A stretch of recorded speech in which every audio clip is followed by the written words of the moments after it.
আসসালামু আলাইকুম এভরিওয়ান, কি অবস্থা? কেমন আছো তোমরা?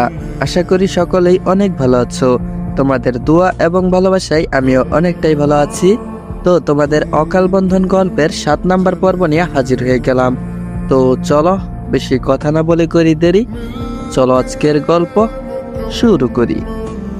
আপার ম্যানহাটনের কনকনে শীত, জানালার কাচের ওপরে সাদা বরফে ঢাকা রাস্তাঘাট, ঘরের ভিতরে সেন্ট্রাল হিটিং চললেও আরিনার হাড়ের ভিতর পর্যন্ত কাঁপুনি দিয়ে যাচ্ছে এই নিউ ইয়র্কের রুক্ষ আবহাওয়া। আরিনা জানালার ধারে বসে বাইরে ধূসর আকাশ দেখছিল। তার মনে হচ্ছে সে কোনো বরফের প্রাসাদে বন্দী হয়ে আছে। জীবন শুধু তাকে বন্দী করেনি, বরং তার চারপাশে অদৃশ্য এক দেওয়াল তুলে দিয়েছে। জীবন মানুষটা বড় অদ্ভুত। গতকাল আয়নের বলা কথাগুলো ঠিক। জীবন মানুষটা নিজের মর্জি মতোই চলে, তার আশেপাশে সকলের উপর কর্তৃত্ব জাহির করতে পছন্দ করে। কোনো মেয়ের ছায়া পর্যন্ত সহ্য করতে পারে না। তার অ্যাপার্টমেন্টে যারা কাজ করতে আসে তারা সবাই পুরুষ। কোনো নারীর স্টাফের সেখানে প্রবেশ অধিকার নেই। এমনকি আরিনার সাথেও যখন কথা বলার সময় সে এমন ধরনের তীব্র ঘৃণা আর অবজ্ঞা নিয়ে তাকায়, যেন নারী জাতিটাই তার কাছে চরম লেভেলের বিরক্তির কারণ। হঠাৎ দরজার নিচ দিয়ে একটা খাম ভিতরে ঠেলে দেওয়া হলো। আরিনা খামটা তুলে দেখলো ইংরেজিতে লেখা ডোন্ট ক্রস দ্য লাইন, সাথে একটা ল্যাপটপ আর কিছু রিসার্চ পেপার। আরিনাকে অনলাইনে পড়াশোনা আর গবেষণার কাজের ব্যবস্থা করে দিয়েছে। আরিনা খামটা কচিমচি করে ছিঁড়ে ফেললো। সে বিড়বিড় করে বলল, আপনার এই হুকুম আমি মানব না জীবন সাহেব। আপনি মেয়েদেরকে ঘৃণা করেন বা লাইক, তাতে আমার কিছুই যায় আসে না, কিন্তু আমাকে এইভাবে থামিয়ে রাখা আপনার সাধ্যের বাইরে। আরিনা একটা ভারী ওভারকোট, মুখে একটা কালো মাস্ক আর হাতে গ্লাভস পরে নিল। তারপর দরজার দিকে এলো। সে জানতো জিয়ন এখন অ্যাপার্টমেন্টে নেই, কারণ একটু আগেই সে নিচতলায় জিয়নের সেই দামি ব্ল্যাক এসইউভিটা গাড়িটা দেখেছে। স্টার্ট নেওয়ার শব্দ শুনেছে। বডিগার্ডরা করিডোরে দাঁড়িয়ে থাকলেও আরিনা এখন দমবার পাত্রী নয়। সে দরজা খুলে বের হতেই দুজন বিশাল দেহের গার্ডরা তাকে আটকে দাঁড়ালো। তারা কেউ কোনো কথা বলল না, শুধু হাতের ইশারায় ভিতরে যেতে বলল। তারপর আরিনা বলল, সরে দাঁড়ান, আমি এখন বাইরে যাব। আরিনা শক্ত গলায় বলল। গার্ডরা এক চুলো নড়ল না। ঠিক তখনই লিফটের দরজা খুলে গেল এবং জিয়ন বেরিয়ে এলো। তার পরনে কালো পশমে একটা কোট, কপালে এলোমেলো চুলগুলো পরে আছে। জিয়ন আরিনার সামনে এসে দাঁড়ালো। তার চোখে সেই পরিচিত নির্লিপ্ত ভাব। সে গার্ডদের দিকে না তাকিয়ে শীতল গলায় বলল, ভিতরে যান আরিনা সৈয়দ, আমার ধৈর্যের পরীক্ষা নেবেন না? আরিনা একদম পিছিয়ে গেল। কেন কেন আমি আপনার কথা শুনবো? আরিনা ফিসফিস করে বলল, আপনি মেয়েদেরকে ভয় পান কেন? নাকি আপনার সেই আলফাইগো কোনো মেয়ের সামনে ভেঙে চোরমার হয়ে যাওয়ার ভয় পান? জিয়ন একটা শুকনো হাসি আসলো। সে আরিনার মুখের খুব কাছে এসে দাঁড়ালো। তার গা থেকে একটা দামি কাঠের ধোঁয়াটে ও মেসকুলেনের এক মাদকতার ঘ্রাণ। আরিনা মুহূর্তেই আচ্ছন্ন হয়ে গেল। ভয় নয়, আরিনা বিরক্ত। নারী জাতিটা দুর্বল আর কান্নাকাটির প্রতীক, আর আমার জগতে দুর্বলতার কোনো ঠাঁই নেই। বাই দ্য ওয়ে, আপনি কি বাহিরে যাচ্ছেন? এই 10 ডিগ্রি সেলসিয়াসের তাপমাত্রায় আপনি যদি বাহিরে যান, পরে দেখা যাবে আপনিও আপনার সোকল্ড ফারদু ভাইয়ের মতো মাঝপথে হারিয়ে গেছেন। আরিনা চিৎকার করে উঠল, খবরদার, আমার ফারদু ভাইয়ের নাম আপনার সেই অপবিত্র মুখে নিবেন না। আপনি কে? আপনি একজন নিকৃষ্ট ফাইটার, একজন অপরাধী। আমার ফারদু ভাইয়া আর আপনার মধ্যে আকাশ পাতাল তফাৎ আছে। তিনি মানুষকে ভালোবাসতেন, আর আপনি মানুষকে ঘৃণা করেন। জিয়ন কয়েক মুহূর্ত স্তব্ধ হয়ে রইল। তার চোয়াল শক্ত হয়ে এলো। সে আরিনার হাতটা এমন ভাবে চেপে ধরল যে আরিনা যন্ত্রণায় কুকড়ে গেল। জিয়ন ফিসফিস করে বলল, ভালো করে দেখে নিন আরিনা সৈয়দ, এই হাত, এই চাহনি, আপনার সেই ফারদু ভাইয়ের সাথে কি কোনো মিল আছে? সে ছিল এক ভীতু প্রেমিক, আর আমি হলাম জিয়ন, যে কিনা নিজের হাতকে রক্তে রাঙাতে দ্বিধা করে না। আপনার সেই প্রেমিককে এই নিউ ইয়র্ক হয়তো গিলে খেয়েছে। এখানে শুধু জিয়ন আছে, তাই আমার মধ্যে আপনার সেই সো কোল্ড ফারদু ভাইকে খুঁজতে যাবেন না। আরিনা জিয়নের হাতটা চাপটে সরিয়ে দিল আর বলল, আমিও সেটাই বলছি, আপনি কোনোভাবেই ফারদু ভাইয়া হতে পারেন না। আপনি জিয়ন, এক অদ্ভুত মানব। আমি আপনাকে ঘৃণা করি। জিয়ন আর কোনো কথা বলল না। সে আরিনাকে একদম জোরে ধাক্কা দিয়ে ফ্ল্যাটের ভিতরে ঢুকিয়ে দিল এবং বাইরে থেকে সজোরে লক করে দিল। ভেতরে অন্ধকার করে আরিনা একা দাঁড়িয়ে কাঁপতে লাগলো। রাগে নাকি অপমানে সে নিজেও জানে না, তবে তার বিশ্বাস আজ আরো দৃঢ় হলো। এই পাথর হৃদয়ের মানুষটা কখনোই তার ফারদু ভাইয়া হতে পারে না। ফারদু ছিল বসন্তের মতো, আর জিয়ন হলো এই অ্যাপার্টমেন্টের বিষাক্ত শীতের মতো। আপার ম্যানহাটনের তুষারপাত আজ যেন আরো তীব্র হয়েছে। জানালার বাইরে বরফের স্তর জমে বাইরের জগৎটা ঝাপসা হয়ে গিয়েছে। আরিনা তার বেডে গুটিসুটি মেরে ল্যাপটপে কিছু পুরনো ফেসবুক গ্রুপ আর নিখোঁজ হওয়ার সংবাদ দেখার সাইটগুলো স্টক করছিল। গত রাতের সেই ঘটনার পর আরিনার মনে ধ্রুব সত্য গেঁথে গেছে, জিয়ন কোনোভাবেই ফারজিয়ন হতে পারে না। যার স্পর্শে নিরাপত্তা আর ভালোবাসা অনুভব করত আরিনা, এই জিয়নের স্পর্শে কেবল ঘৃণা আর শাসনের কাঁটা তার। জিয়ন মেয়েদেরকে সহ্য করতে পারে না, জিয়ন রক্তারক্তি পছন্দ করে, জিয়ন অন্ধকার জগতের মানুষ। তার ফারজু ভাইয়া ছিল কবিতা আর চকলেটের মতো মিষ্টি।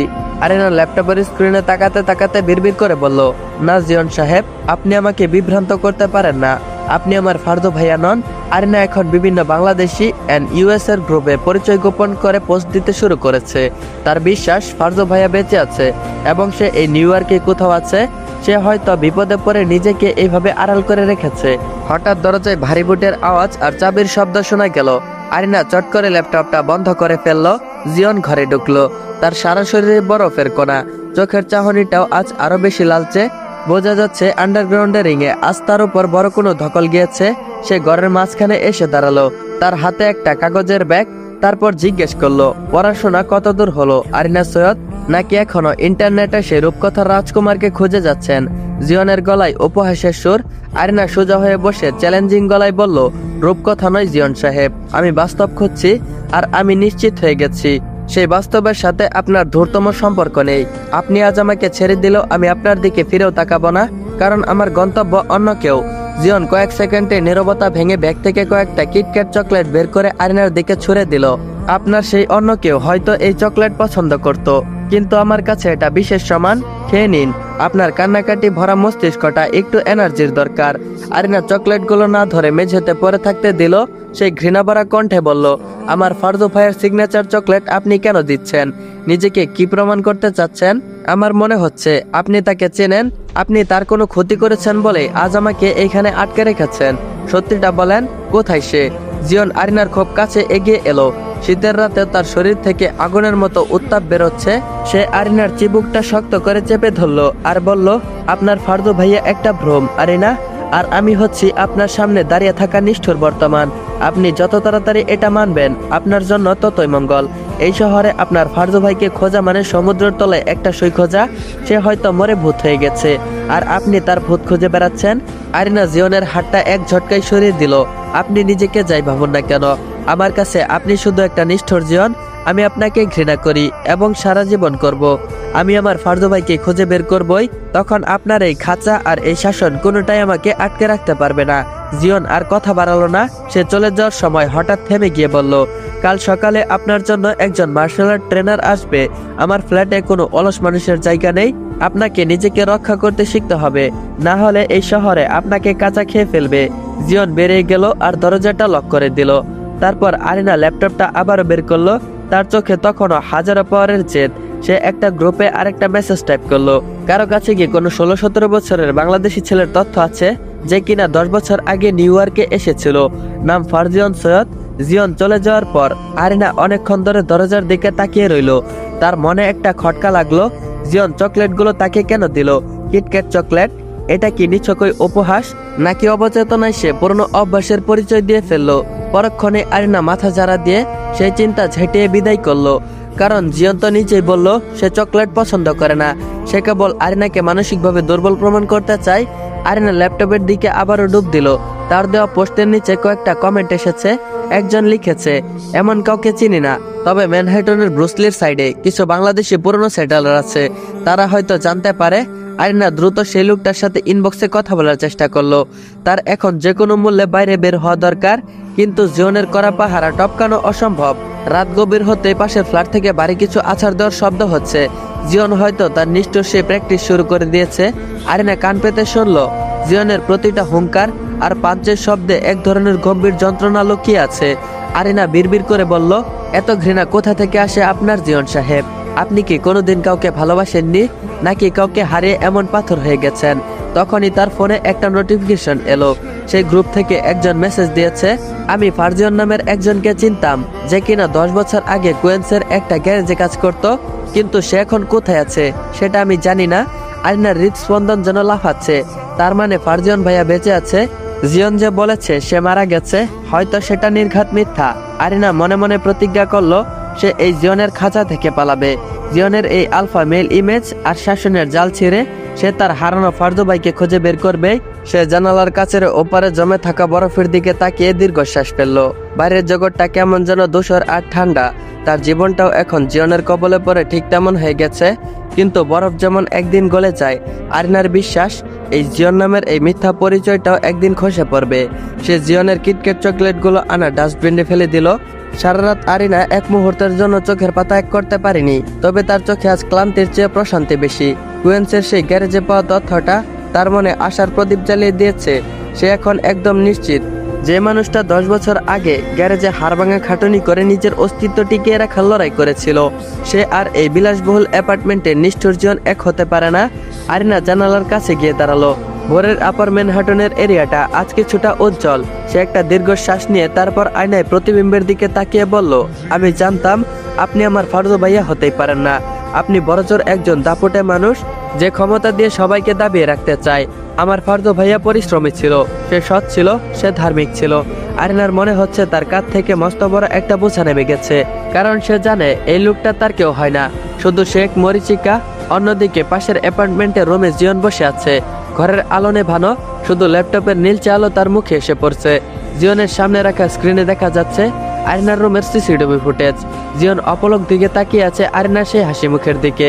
আরিনার চোখে যেন একটা স্বস্তি ফুটে উঠেছে। তা জিয়নের তীক্ষ্ণ নজর এড়িয়ে যায়নি। জিয়ন জানে আরিনা তাকে নিজের জীবন থেকে বাতিল করে দিয়েছে বলেই আজ সে এতটা ভারমুক্ত। জিয়ন তার গ্লাসের হুইস্কিতে একটা চুমুক দিল। তার চোয়াল শক্ত হয়ে আছে, কিন্তু চোখের কোণে এক অদ্ভুত বিষণ্ণতা। সে বিড়বিড় করে বলল, এতই যখন ঘৃণা করো, তবে আমাকে খুঁজে বেড়াচ্ছ কেন আরিনা? আমি তোমাকে দূরে যতই ঠেলে দিচ্ছি, ততই তোমাকে আগলে রাখার তৃষ্ণা বাড়ছে আমার। জিয়ন ল্যাপটপটা বন্ধ করে দিয়ে অন্ধকারেই উঠে দাঁড়ালো। সে করিডোরে এসে আরিনার দরজার সামনে কিছুক্ষণ স্থির হয়ে দাঁড়িয়ে রইল। তারপর ইচ্ছা করছিল তার খুব ভিতরে ঢুকতে, মেয়েটাকে একবার ছুঁয়ে দেখতে, কিন্তু তার সেই আলফা ইগো, তার নিজের প্রতি ঘৃণা তাকে আটকে দিল। সে নিজেকে তৈরি করেছে এক কঠিন পাথর হিসাবে, যেখানে ভালোবাসার কোনো স্থান নেই। সে প্যাকেট থেকে একটা ছোট্ট বাক্স বের করলো। সেই বাক্সের ভিতরে নীল একটা আংটি। এটা আরিনার জন্য অনেক আগে থেকে আনিয়ে রেখেছে, কিন্তু দেবার সাহস বা ইচ্ছে কোনোটাই তার নেই। জিয়ন আংটিটা প্যাকেটে আবার রেখে দিয়ে নিচে সরে বলল, তুমি আমাকে ঘৃণা করো আরিনা সৈয়দ, এটাই আমার জন্য ভালো। কারণ আমি যদি তোমাকে একবার ভালোবেসে ফেলি, তবে এই শহরটা তোমার জন্য নরক হয়ে যাবে। জিয়ন নিজের ফ্ল্যাটে গিয়ে আবারও সে পাঞ্চিং ব্যাগের সামনে গিয়ে দাঁড়ালো। আজ তার ঘুষিগুলো আরো বেশি জোরালো। প্রতিটা আঘাতের সাথে সে নিজের ভিতরে থাকা পুরনো ফারজনকে মেরে ফেলতে চাইছে। সে এখনো আরিনার একটা হাসি দেখে দুর্বল হয়ে পড়ে। সকাল 10টা, আরিনা নাস্তা শেষ করে বই নিয়ে বসেছে। সে আজ জেদ ধরেছে বাইরে বের হবেই। জিয়ন আজ বাড়িতে নেই, বডিগার্ডরা বাইরের করিডোরে। আরিনা দরজার সামনে গিয়ে দাঁড়ালো। সে লক্ষ্য করলো দরজার নিচে একটা ছোট্ট কাগজ পড়ে আছে। সেখানে জিয়নের দেওয়া সেই বাড়ি অক্ষরে লেখা, বাইরের তাপমাত্রা আজ অনেক কম, তোমার শরীরের জন্য এটা ঠিক নয়, ভেতরেই থাকো। আরিনা কাগজটা ছিঁড়ে মেঝেতে ফেলে দিল। সে মনে মনে বলল, আমার শরীর নিয়ে আপনাকে এত চিন্তা করতে হবে না জিয়ন সাহেব, আপনি আপনার রক্তারক্তি নিয়ে পড়ে থাকুন, আমি ঠিক আমার গন্তব্য খুঁজে নেব। কিন্তু আরিনা তো জানতো না জিয়ন আজ পাশের বিল্ডিং এ একটা মিটিং এর জন্য গিয়েছিল। সেটার ফাঁকে ফাঁকে রুফটপ থেকে দূরবীক্ষণ যন্ত্র দিয়ে আরিনার জানালার দিকে তাকিয়ে দেখছিল বারবার। তার প্রতিটি গতিবিধি জিয়নের নখদর্পণে। জিয়ন তাকে নিয়ন্ত্রণ করছে না, বরং অদৃশ্য সুতো দিয়ে তাকে মৃত্যুর হাত থেকে বাঁচিয়ে রেখেছে। কারণ জিয়ন জানে কুয়েন্সের সেই গ্যারেজ নিয়ে আরিনা যে খোঁজ পাচ্ছে, তার পিছনে উৎপেতে আছে ভয়ঙ্কর কোনো বিপদ। জিয়ন নিজের মনেই হাসলো, এক করুণ বিষাক্ত হাসি। খুঁজতে থাকো আরিনা সৈয়দ, তোমার এই খোঁজাখুঁজি একদিন আমার পায়ে আশ্রে পড়তে বাধ্য করবে। সেদিন তুমি বুঝবে এই জীবন কেন নিষ্ঠুর হয়েছিল। নিউ ইয়র্কের আকাশ আজ বিষণ্ণ চাঁদে ঢাকা। আপার ম্যানহাটনের আকাশচম্বীর দালানগুলো কাচের দেয়ালে প্রতিবিম্বিত হচ্ছে নাগরিকের ব্যস্ততা। 10 তলার এই অ্যাপার্টমেন্টটা থমকে আছে নিস্তব্ধতা আর হাহাকারে। আয়নার জন্য সময় যেন একদম বিষ হয়ে দাঁড়িয়েছে। কুয়েন্সের এই গ্যারেজ নিয়ে পাওয়া তথ্য এর মস্তিষ্কে ড্রামের মতো পিটাচ্ছে। ফারজু ভাইয়া বেঁচে আছে। জিয়ন কি তাহলে সত্যি কথা বলে নাই? তার প্রতিটা কথা কি সাজানো নাটক ছিল? এই প্রশ্নগুলো যখন আরিনার স্নায়ুর ওপর হাতুড়ে পিটা করছিল, তখন অসহ্য এক মাথা ব্যথা তার চোখের দৃষ্টি ঝাপসা করে দিচ্ছিল। নিউ ইয়র্কের সেই হাড় কাঁপানো শীত আর মানসিক চাপের অধৈর্য সহ্য করার ক্ষমতা আরিনার নেই। অবচেতন মনে কোয়েন্সের সেই ধুলোমাখা ক্যারেজ আর ফারজু ভাইয়ের গরমাক্ত হাসিটা আঁকড়ে ধরেই সে ড্রয়ার থেকে একটা করিডোজের ঘুমের ওষুধ নিয়ে নিল। খুব দ্রুতই তার ওষুধের প্রভাব পড়ে সে গভীর ঘুমে তলিয়ে গেল। রাত তখন প্রায় বাজে 2:30। 19 নম্বর ইউনিটে অন্ধকার ড্রয়িং রুমে বসেছিল জিয়ন। তার সামনে রাখা দামি ক্রিস্টালের গ্লাসে উইস্কির শেষ অংশটুকু টলমল করছে। জিয়নের চোখে আজ টলমলে লাল নেশার ঘরে নয়, বরং এক আদিম যন্ত্রণায়। গত 10 বছরে সে নিজেকে এক লৌহ মানবে পরিণত করেছিল। আলফা মেলের সে কঠোর অবরণের নিচে সে তার আবেগ, অনুভূতি, তার মানবতাকে কবর দিয়েছিল। সে চেয়েছিল এক হিংস্র জানোয়ার হয়ে এই যান্ত্রিক শহরে টিকে থাকতে, যেখানে কোনো মায়া নেই, কোনো স্পর্শের ব্যাকুলতা নেই। কিন্তু আরিনা, এই মেয়েটা যেন এক জাদুকরী লণ্ঠন নিয়ে তার অন্ধকার গৃহে প্রবেশ করেছে। তার প্রতিটা নিঃশ্বাসে জিয়নের 10 বছরের সাধারণ শৃঙ্খল তছনছ করে দিয়েছে। জিয়ন টলতে টলতে উঠে দাঁড়ালো। তার হাতের মুষ্টিতে আরিনার ফ্ল্যাটের ডুপ্লিকেট চাবি। সে জানে এটা অন্যায়, সে জানে একজন আলফা মেলের এই দুর্বলতা সাজে না। কিন্তু আজ রাতের এই অন্ধকার আর মদের নেশা তার ইগোকে পরাজিত করে ফেলেছে। তার অবাধ্য মন কোনো যুক্তি মানতে নারাজ। ধীর পায়ে করিডোর পেরিয়ে আরিনার ঘরে ঢুকলো জিয়ন। রুমটা ঘুটঘুটে অন্ধকার, জানালার পর্দা ভেদ করে রাস্তার স্ট্রিট লাইট থেকে কিছুটা কৃত্রিম আলো এসে পড়েছে আরিনার মুখের উপর। জিয়ন থমকে দাঁড়ালো। আজ প্রথম সে আরিনাকে এতটা স্পষ্টভাবে দেখছে। এর আগে জিয়ন তাকে যতবারই দেখেছে আরিনা সবসময় মাস্ক, বোরখা বা ওড়নার আড়ালে নিজেকে লুকিয়ে রাখতো। আজ ঘুমের ঘরে চাদরটা সরে যাওয়ায় আরিনার সেই কোমর অব্দি লম্বা রেশমি চুল, নিষ্পাপ দুধে আলতা মুখটা আবৃত হয়েছে। জিয়ন বেডের পাশে হাঁটু গেড়ে বসে পড়ল। তার শরীরে তীব্র ম্যাসকুলিনের ঘ্রাণ আর উইস্কির গন্ধটা ঘরের ভিতরে বাতাসের সাথে মিশে যাচ্ছে। সে অপলকভাবে আরিনার দিকে তাকিয়ে রইল। আরিনার শান্ত নিঃশ্বাসের শব্দ সে শোনা যাচ্ছে। জিয়ন বিড়বিড় করে ডাকলো, বেবিজ ব্রেথ। এই নামটা সে গত 10 বছর ধরে নিজের হৃদয়ের সবচেয়ে অন্ধকার কুটিরে শিকল দিয়ে বন্দি করে রেখেছিল। আজ সেই শিকল ছেড়ে নামটা বেরিয়ে আসতেই জিয়নের চোখের কোণে এক ফোঁটা জল চকচক করে উঠল। পরক্ষণে সে আবার শক্ত হয়ে গেল। হাত দিয়ে চোখের পানি মুছে গম্ভীর ঘৃণা নিয়ে নিজেকে ধিক্কার দিতে শুরু করলো সে। জিয়ান আরিনার মুখের কাছে ঝুঁকে পড়ল। সে মনের প্রতিটা হাহাকার যেন নেশার ঘরে বেরিয়ে আসতে লাগলো। তুই জানিস না আরিনা, এই অভিশপ্ত পাথরের শহরে আমি 3850 দিন 7 ঘন্টা 56 মিনিট 30 সেকেন্ড মুহূর্ত কাটিয়েছি শুধু তোকে না পেয়ে, তোর একটা মাত্র নিঃশ্বাসের জন্য। তীব্র আকাঙ্ক্ষায় হাহাকার করতে করতে জিয়ন আরিনার কপালে জমে থাকা অবাধ্য চুলগুলো সরিয়ে দিতে চাইলো, কিন্তু আঙ্গুল ছোঁয়ানোর আগে তার হাতটা সরিয়ে নিল। এক অদ্ভুত দহন তাকে পরিয়ে মারছে। সে নেশার ঘরে জড়িয়ে থাকা গলায় বলতে লাগলো, তুই আমার সেই দুর্বলতা যাকে সহ্য করার জন্য আমি গত 10টা বছর ধরে নিজেকে ইস্পাতের মতো শক্ত করে গড়ে তুলেছি। আমি জানতাম তোকে দেখলে আমি ঠিক থাকতে পারবো না, আমি ভেঙে পড়বো। আর আজ সেটাই হচ্ছে। জিয়নের কণ্ঠস্বর আজ ভারী, তাতে মেশানো আছে এক গভীর তৃষ্ণা। যে আরিনার মুখের কাছে গিয়ে ফিসফিস করে বলতে লাগলো, আমি শুধু তোকে চাই আরিনা। সাধারণ মানুষের মতো কাউকে চাওয়াটা বড় দুর্বলতার কাজ। আমি তোর উপর আসক্ত হয়ে গেছি, আর তুই তো জানিস আসক্ত মানুষকে কতটা ধ্বংস করে দেয়। আমি সেই ধ্বংসটাই উপভোগ করতে চাই। জিয়ন বিছানার চাদরটা মুঠো করে ধরল। তার বুকের ভিতরে এক জ্বর বয়ে যাচ্ছে। সে নিজেকে প্রশ্ন করতে লাগলো, কেন সে এই মেয়েটাকে ঘৃণা করতে পারছে না, কেন সে তাকে নিজের থেকে সরাতে পারছে না। আমি আমার চারপাশে যে অজয়ের দেয়াল তুলেছিলাম, যে নিয়মগুলো দিয়ে আমি নিজেকে পাথর বানিয়েছিলাম, শুধু তুই আমার 4 দেয়ালের মাঝে শ্বাস নিচ্ছিস, তাতেই আমার সেই সব দেয়ালগুলো তাসের মতো ভেঙে পড়ছে। জিয়ন একটা করুণ হাসি আসলো। তার চোখের সেই লাল রং যেন আরো গাঢ় হয়ে উঠলো। লোকে বলে ভালোবাসা নাকি মানুষকে বাঁচায়, ভালোবাসা মানুষকে আলো দেয়, কিন্তু না আরিন, আমার মতো অন্ধকার জগতের মানুষের জন্য ভালোবাসা হচ্ছে একটা মরণ ফাঁদ। এটা আমার মতো পুরুষদের জন্য তিলে তিলে শেষ করে দেয়। সে আরিনার ঘুমের প্রশান্তি দেখে নিজের ভিতরে এক অদ্ভুত দহন অনুভব করলো। সে নিজেকে মনে করিয়ে দিল সে কে। সে জিয়ন। তার হাতের রক্তের দাগ আছে, যা জীবনের অন্ধকার। তার জীবনে আন্ডারগ্রাউন্ডের ফাইটিং এর রিঙে বাঁধা। আমি যখন তোকে এইভাবে ঘুমিয়ে থাকতে দেখি, তখন নিজেকে বারবার মনে করিয়ে দেই যে আমার মতো দানবদের জীবনে তোর মতো কোনো কোমল জিনিসের স্থান নেই। তোকে স্পর্শ করার অধিকার আমার নেই। জিয়নের হাতটা থরথর করে কাঁপছে। সে আরিনার ঠোঁটের কাছে তার আঙ্গুলটা নিয়ে গেল, কিন্তু শেষ মুহূর্তে আবার আঙ্গুলটা সরিয়ে নিল। আমি যদি একবার তোকে ছুঁয়ে ফেলি আরিন, তবে আমি আর থামতে পারবো না। আমি সেফ তোকে নিজের ভিতরে গ্রাস করে ফেলবো। সেই ভয়ঙ্কর পরিণতি থেকে বাঁচাতেই নিজেকে এতটা ধরে রাখি। নেশার ঝোঁকে জিয়নের গলাটা ক্রমশ জড়িয়ে আসছে।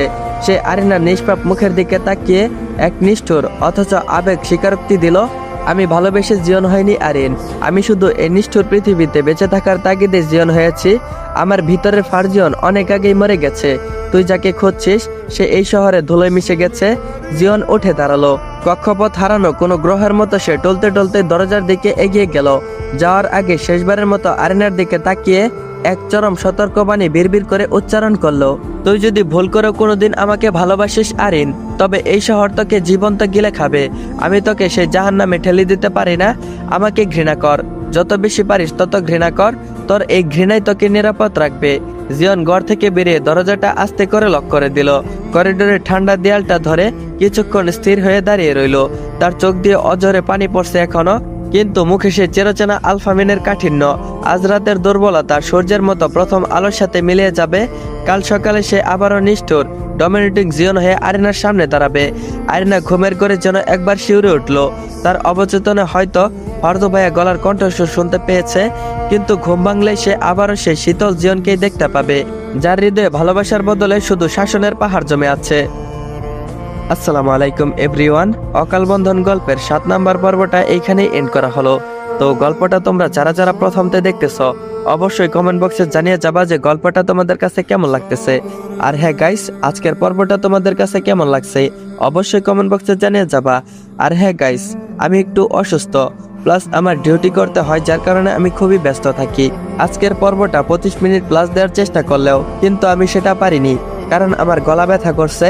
ঠান্ডা লাগার কারণে আমার গলাটা ব্যথা হয়ে গেছে, যার কারণে আমি 25 মিনিট প্লাস রেকর্ডিং করতে পারিনি। যতটুকু পেরেছি তারপরেও আমি অনেকটাই চেষ্টা করেছি। তো আশা করি তোমাদের কোনো মন্তব্য থাকবে না। যতটুকু দিয়েছি তা দিয়ে তোমরা সন্তুষ্ট থাকবা, কোনো বাজে মন্তব্য করবে না। তোমাদের একটা ভালো ও মোটিভেশনাল কমেন্ট আমাকে প্রতিদিন ভিডিও বানানোর জন্য আগ্রহ করে। তাই বলি, আজে বাজে কমেন্ট না করে তোমরা একটা ভালো কমেন্ট করো, যাতে করে তোমাদের কমেন্ট পড়ে আমার ভিডিও বানানোর আগ্রহটা আরো দ্বিগুণ বেড়ে যায়। তো গাইস, তোমরা যারা যারা পুরো গল্পটা দেখেছো তারা হয়তো দেখেছো আমি প্রত্যেকটা পর্ব 20 মিনিট 22 মিনিট অথবা 24 মিনিট দিয়ে থাকি। তারপরও যারা পুরো গল্পের পর্বটা আরো বড় করতে বলো, তাদের উদ্দেশ্যে একটাই কথা, তোমাদের নানিকে গপ গপ। কি রাগ করলা? তো যাই হোক গাইস, একটু মজা করলাম। তো তোমরা যারা যারা চ্যানেলে নতুন, এখনো চ্যানেলটা সাবস্ক্রাইব করো নাই, তারা অবশ্যই চ্যানেলটা সাবস্ক্রাইব করে বেল আইকন নোটিফিকেশনটা অন করে রাখবা, যাতে করে পরবর্তী পর্ব আসার সাথে সাথে তোমরা দেখতে পারো। তো দেখা হচ্ছে পরবর্তী পর্বে। ততক্ষণ পর্যন্ত সবাই ভালো থাকবা, সুস্থ থাকবা। আল্লাহ হাফেজ।